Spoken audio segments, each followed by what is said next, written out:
Kentucky basketball has been lighting it up on the recruiting trail as of late, and they just offered one of the best point guards in next year's class.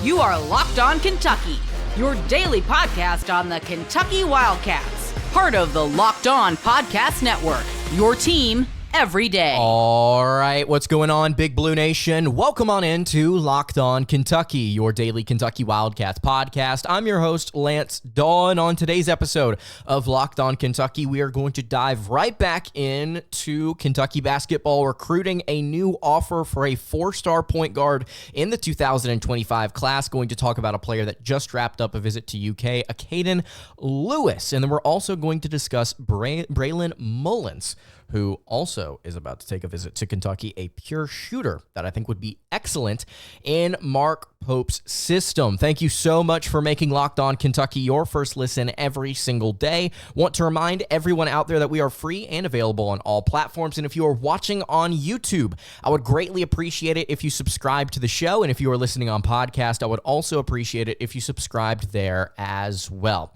All right, so let's go ahead and get into it. Acaden Lewis has received an offer from Kentucky after taking a visit to Lexington. We've talked about this kid on the show before. 6'2", 170-pound combo guard, a four-star prospect out of Washington, D.C., Sidwell Friends School, to be specific. Number 49 player in the 2025 class, number 9 combo guard, and the number 2 player out of DC, according to 24/7 Sports composite ratings. If you look at just 24/7's raw player rating, they have him as the number 34 prospect, number 6 combo guard, and number 1 player in the state, well, not the state, from Washington, DC, from the District of Columbia.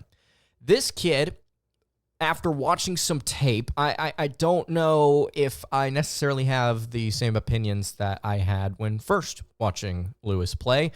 He truly is, when you watch him operate, a combo guard. I've talked a lot about a number of different combo guards here on the show recently, and we've kind of started to pick and choose, watching guys like, well, that guy looks more like a point guard. That guy looks more like a shooting guard. This guy looks more like somebody that could play all the way down to the small forward. He could play wing because he's that lanky or that tall.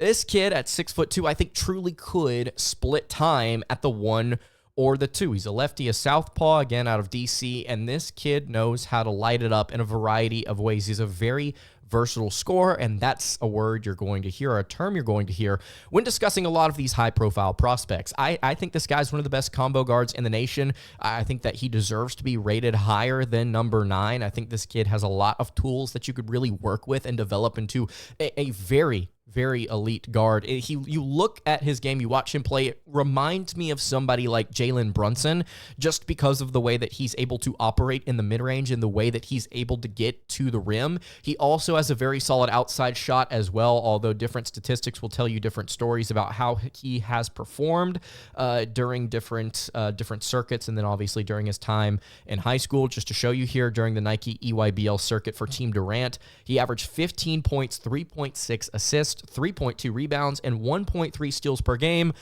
while shooting only 41% from the floor and 34.4% from 3, 77.8% from the charity stripe. So not great statistics, at least in terms of efficiency, during the EYBL circuit.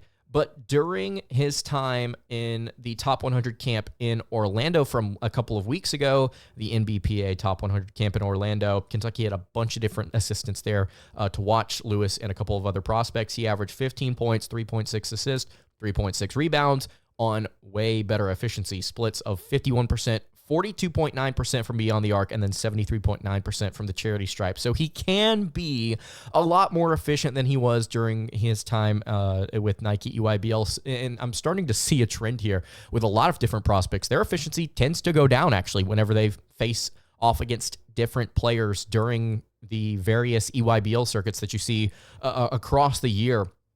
But being able to go to the NBPA Obviously, he was able to step it up. Again, just a very solid game when it comes to attacking the rim and finishing in the mid-range. I think that he is a very capable outside shooter. It's very interesting that his three-point range just through the course of 2 different circuits went from 34 to 42%. There's a wide range there. I think anybody would say that he kind of probably falls somewhere in the middle of those 2 splits.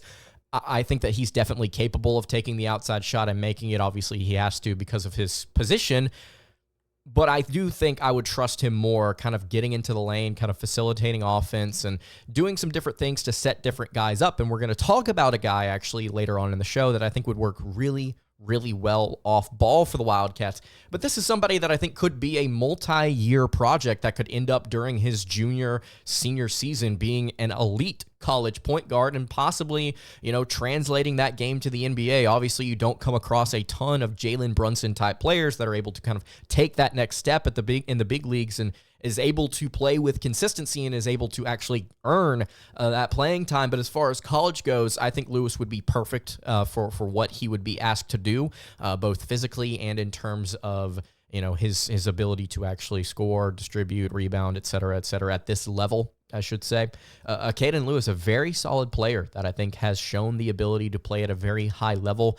Somebody that I think, again, would work well in a Mark Pope-style system where you can get out and transition. He definitely does shine there. Not afraid to take some outside shots in transition, which you're starting to see a trend here with Kentucky's recent recruiting. You're looking at a lot of players that play very well when they get out and run, and not just necessarily get out and run, get to the rim, get out and run and shoot. I feel like for the past couple of years that I've been doing the show, when we talk about these lanky wing type players that John Calipari was recruiting, obviously some of them were able to shoot, but it really was more specifically what they were able to do at the rim, what they were able to do kind of exploding into that paint area and finishing with efficiency. Whereas now you're starting to see Mark Pope recruit some guys that can knock down some outside shots, and that's going to play into what he wants to do moving down the line. So Acaden Lewis to Kentucky, we'll have to wait and see. He received an offer from Kentucky during his visit earlier this week. If you want to take a look at some of the other teams recruiting him, also holds offers from Georgetown, Michigan, Auburn, Indiana, Missouri, UConn, Alabama, Tennessee, North Carolina, Louisville, and many, many more. Very, very good player here in Acaden Lewis. We'll keep tabs on it. We'll see what happens here with the 4-star point guard, but I like him a lot. Let's talk about a player that I think I potentially maybe like even more, that has been a high riser, a quick riser here over the past couple of months in the recruiting rankings, a shooting guard, Braylon Mullins, who can absolutely torch it from deep.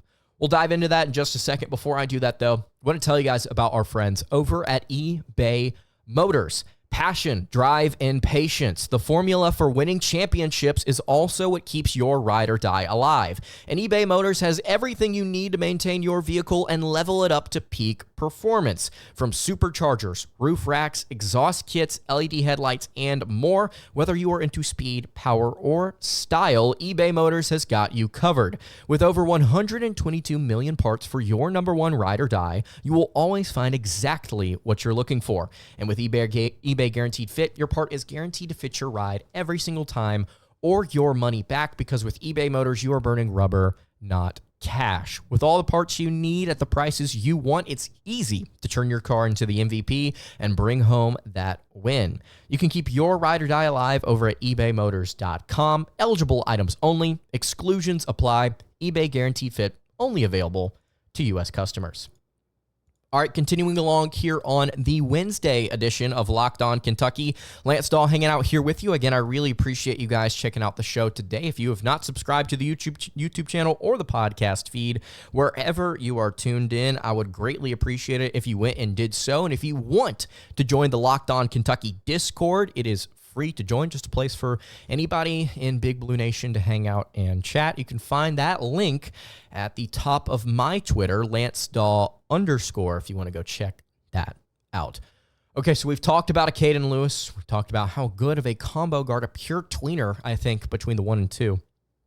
that Kentucky has recently offered, just recently took a visit. By the way, we'll continue to talk about Jasper Johnson, who just wrapped up a visit with Kentucky, got an offer. Things went very, very, very well with the 5-star combo guard. We'll see what happens there. Just to talk about what I was saying earlier about combo guards, Johnson would work, I think, perfectly off ball. I think that he would be, I'd play him at the 2, especially considering his height at what is going to end up being 6'5", but that's besides the point. Things went well there. We're going to continue to monitor that. A lot of things going on the recruiting trail for the Kentucky Wildcats. Obviously, with Peach Jam coming up here soon, we're going to have a lot of things to dive into. Maybe, just maybe, we'll see some commitments start to roll in here in the coming months. Let's talk about a big-time shooting guard here, Braylon Mullins, taking a visit to Kentucky. Normally, I would do a deep dive, write down a bunch of notes on a player about how he performs after watching some of their highlight videos.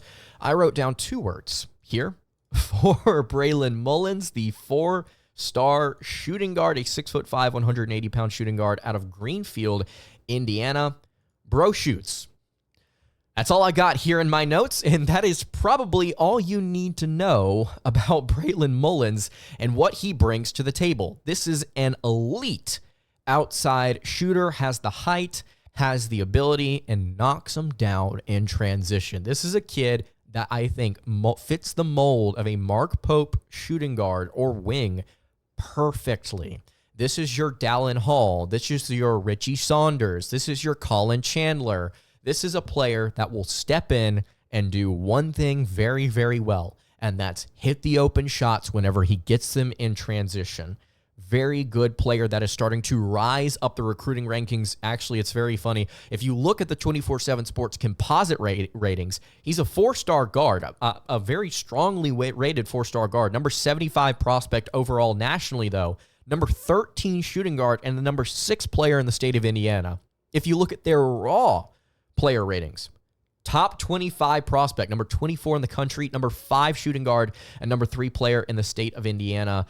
There is a 24/7 Sports analyst, Adam Finkelstein, who is very, very high on this kid. He said, I was blown away when I saw Indiana Elite in 3 SSB because not only is he a big-time shooter, but this guy's got some stuff to him. As we say, he is tough. He's scrappy defensively. He's got some lift at the rim. He checks a lot of boxes. And as I said on a recent show, having seen him so early in the spring, as I've traveled to different AAU circuits in subsequent weeks, the question I asked myself when I watched almost every guard is, are you better than Braylon Mullins? Are you better than Braylon Mullins? And then I posed the question to 24/7 Sports analysts like, hey, are we putting too much on this kid right now? Are we moving him up into the top 25 too much too soon? And you both said to me the same thing. No, he deserved it. So I think we've all seen the same thing with Braylon Mullins. He's played his way, according to Finkelstein, into the McDonald's All-American conversation. And I definitely think that his numbers do reflect that.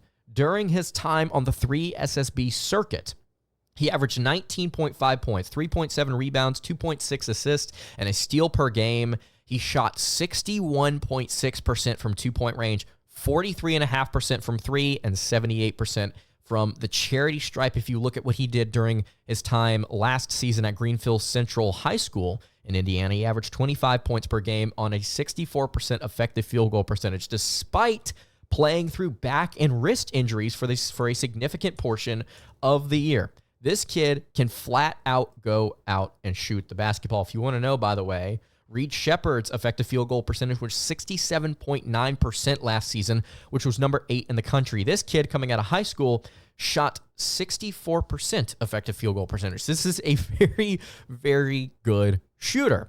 With the height, with the scrappiness, with the physicality also that goes with that height and weight, this is the perfect Mark Pope prospect. I mean, we've continued to discuss time and time again how often we look at Mark Pope's rosters from this past season and previous years at BYU and how they are filled with these taller wing-like players that can go, wing-type players, I should say, that can go out and just torch the basketball from deep.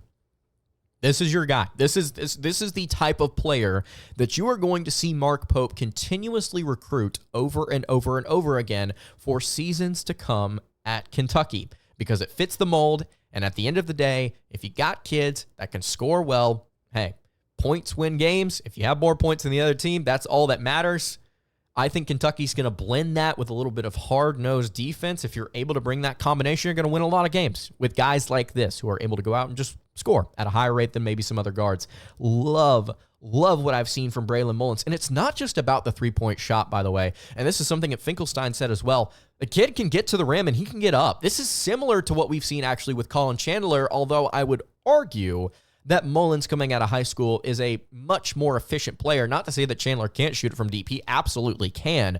But this is essentially what Braylon does. That's his thing. It's 3-and-D. You're going to see a ton, and I mean a ton, of 3-and-D type players come in and out of the program. So Braylon Mullins taking a visit to Kentucky here on June 24th, if I'm not mistaken.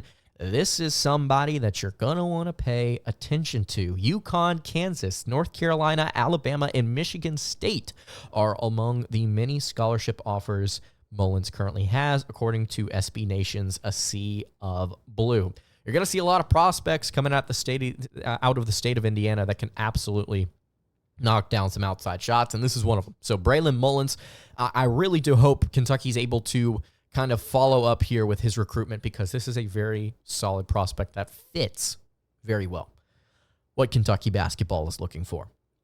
All right, so we've talked about Acaden Lewis. We've talked about Braylon Mullins. Let's dive into a bold prediction here from a listener of the show about Kentucky's current point guard, Kerr Kriisa, an excellent shooter in his own right. Could he be the recipient of some major college basketball awards this upcoming season? We'll talk about it in just a second. I want to remind you guys again, if you have not joined the Locked On Kentucky Discord, I would greatly appreciate it if you did so. Hey, it's a fun place for all of us to come and chat and discuss things about all things going on with Big Blue Nation, basketball, football, baseball, whatever you want to talk about. There's a lot of different bold predictions here that I've asked you guys to kind of throw my way that have come from the Discord, so it's a good place to kind of have some discussion about what could happen for the Wildcats this upcoming season. So the Locked On Kentucky Discord, again, at Lance Dawe _ you see it on the screen right here if you're watching on YouTube. That's my Twitter. You can see it pinned at the top of my profile. That's the link to go join the Discord. It's a fun place to come on and chat, so would appreciate it if you joined. All right, wrapping up the Wednesday edition, of Locked On Kentucky. Let's dive here into a fun, bold prediction from one of our Discord members. Bung Holio is his name, and he says Kerr Kriisa wins SEC Player of the Year. In case you don't know, I've started a bold prediction series here, giving you the opportunity to toss some bold predictions my way, and I will rate them on a scale of 1 to 10 of just how bold they are. Kerr Kriisa winning SEC Player of the Year, I'm going to say, is an 8.5 out of 10 on the boldness scale, quote unquote. There are a couple of different things that will have to happen before we jump into the Kerr Kriisa's got to play really well conversation. So if you look at his statistics from a season ago with West Virginia, he averaged 11 points, 4.7 rebounds, 4.7 assists, 2.5 rebounds, while shooting 42.4% from beyond the arc and 42.9% from the floor overall. I think, and this is something we've talked about with a lot of different prospects that have joined the team, these transfer portal pieces.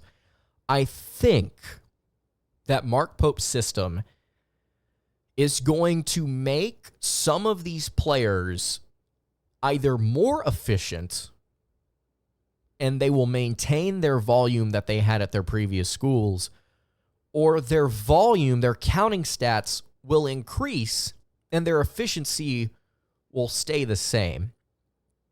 I think that's the case for a guy like Kerr Kriisa, where you look at his statistics, 11 points per game isn't a ton, and frankly, that's probably not enough to get you SEC Player of the Year. But in this offense, with the way that Kentucky's going to try and shoot things, with the tempo that they're going to try and run, you're going to see guys like Kerr Kriisa facilitate, first and foremost, I think, at that point guard spot. But you're also going to see them take a fair share of shots. His efficiency from last year wasn't great from the floor, but from three, it's pretty dang good. 42.5%. Take that any day of the week. That is excellent. Get him shooting some more threes.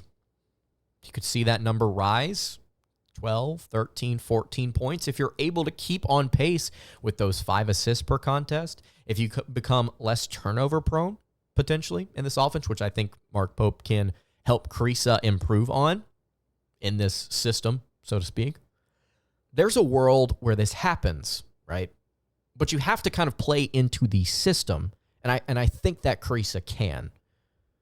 So it's partially about, hey, he's just going to play really, really well, but also I think he's going to get the opportunities to. But he will only get SEC Player of the Year touches, I believe, if he is able to primarily be Kentucky's point guard. I don't know how Kentucky's going to run their rotations this upcoming season. I think we'll get more clarity on that as the season gets closer. Lamont Butler from San Diego State played, for the most part, actually shooting guard. He split time between point guard and shooting guard, a pretty solid combo guard here that Kentucky's picked up. He would have to play primarily shooting guard, letting Kirk Carissa and then what I would assume to be Travis Perry play point, with Carissa taking up the lion's share of those minutes. You would have to see that unfold in order for Carissa to truly get to potentially SEC Player of the Year statistics. You are also facing a very stacked SEC this season when it comes to veteran high-end talent. Alabama's Mark Sears is back. Auburn's Janai Broome is back. Those two players right there are going to be in the SEC Player of the Year conversation for the entire season unless one of them gets injured. Carissa would have to play his way into it. These guys, Broome and Sears, have kind of already played their way into contention, I should say, with the way that they performed last year especially. Somebody like Carissa is really going to have to go out there and light it up. He's going to have to become way less turnover prone. So you have the SEC with a ton of really good players coming back. You have Lamont Butler probably taking away minutes at point guard from Carissa. Those are the two things that are fighting this bold prediction, on top of Carissa's just got to go out there and play better than he did a season ago. Statistically, he's got to play slightly better. You got to get your field goal percentage from the floor up. You got to continue to distribute the ball at an incredibly high rate. You have to become less turnover prone. You have to get your points per game up. That, like, just flat out, you have to be able to do that. If he does all those things, all these things unfold for him, he's going to be in the conversation for sure, I think. But that's if all of those dominoes fall that way. 8.5 out of 10 is where I think it's on the boldness scale. I'm excited to see Kirk Carissa perform. I think this is a fun prediction. I like this one. It's spicy. Let me know what you guys think in the comments below. Will Kirk Carissa be in contention for SEC Player of the Year? Bold prediction here again from Pung Holio. All right, that's going to do it for today's episode of Locked On Kentucky. Hey, you can follow the show on Twitter at Locked On UK. You can follow me on Twitter at LanceDawe_, and you can follow the show over on Instagram. That is at Kentucky Podcast. Any questions, comments, concerns, leave those in the YouTube comments below. Hit me on the socials. I will see you all tomorrow for another episode of Locked On Kentucky. Hope you guys have a great rest of your day, and God bless.